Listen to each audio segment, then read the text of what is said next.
Hello friends, welcome to Anikthiya kitchen. இன்றைக்கி நம்ம பார்க்க போகிறது mango crepe roll cake. Mango ஃப்ளேவரில் வந்து ஒரு கிரேப் ரோல் மாதிரி நம்ம பண்ணி அதில் வந்து க்ரீம்லாம் போட்டு நம்ம ரோல் பண்ணி கேக் மாதிரி பண்ணியிருந்தேன். இது வந்து என்னோடய ஹஸ்பண்டோட பர்த்டேக்கு பண்ணியிருந்தேன். ரொம்ப சூப்பராக இருந்துச்சு. நார்மலாக பண்ணுறதுக்கு முன்னாடி இது மாதிரி டிஃப்ரெண்ட்டாக பண்ணலான்ட்டு பண்ணியிருந்தேன். இது ரொம்ப ஈஸியாகவும் இருந்துச்சு. ரொம்ப டேஸ்ட் வந்து வேறு லெவலில் இருந்துச்சு. இது பண்ணுறதும் பார்த்திங்கன்னா ரொம்ப ரொம்ப ஈஸி. எப்படி செய்கிறதுன்னு பார்க்கலாம் வாங்க.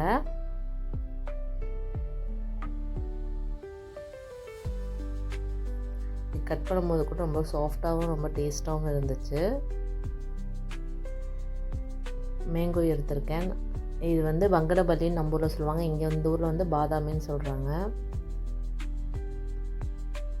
கொஞ்சம் மேங்கோ வந்து நான் கட் பண்ணி எடுத்திருக்கேன். கொஞ்சம் மேங்கோ வந்து நான் வந்து மிக்சியில் போட்டு நல்லா அரைச்சி எடுத்திருக்கேன். இப்போ வந்து ஒரு பவுல் எடுத்துக்கலாம். 1 டேபிள் ஸ்பூன் வந்து பட்டர் வந்து மெல்ட் பண்ணி ஆட் பண்ணியிருக்கேன். 2 டேபிள் ஸ்பூனு சுகர் வந்து பவுட்ரு பண்ணி ஆட் பண்ணியிருக்கேன். இப்போ வந்து முட்டை வந்து ஒரு 2 முட்டை நம்ம எடுத்துக்கலாம்.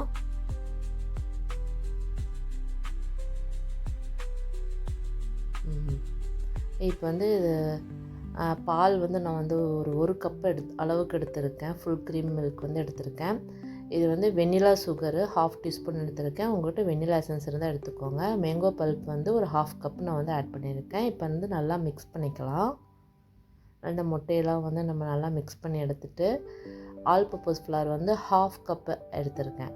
இது வந்து நல்லா சளிச்சு நம்ம சேர்த்துக்கலாம்.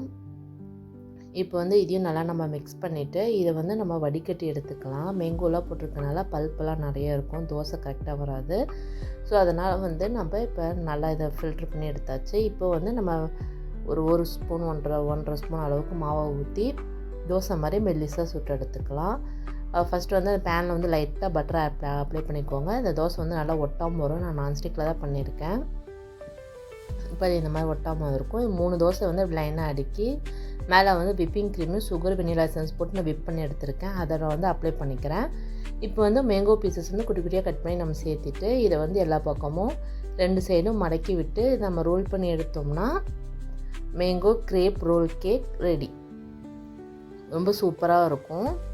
இந்த ஒரு கிரேப் ரோலுக்கு நான் வந்து 3 தோசை யூஸ் பண்ணியிருக்கேன். இன்னொரு தடவை நான் ரோல் பண்ணுறதை காட்டுறேன் பாருங்கள். 3 தோசையை இந்த மாதிரி நம்ம லைனாக அடுக்கிட்டு மேலே வந்து விப்பிங் க்ரீம் வந்து சென்டரில் மட்டும் போட்டுக்கணும்.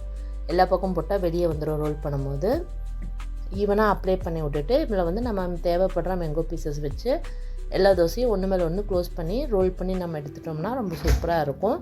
நான் 3 கிரேப் ரோல் பண்ணியிருந்தேன்.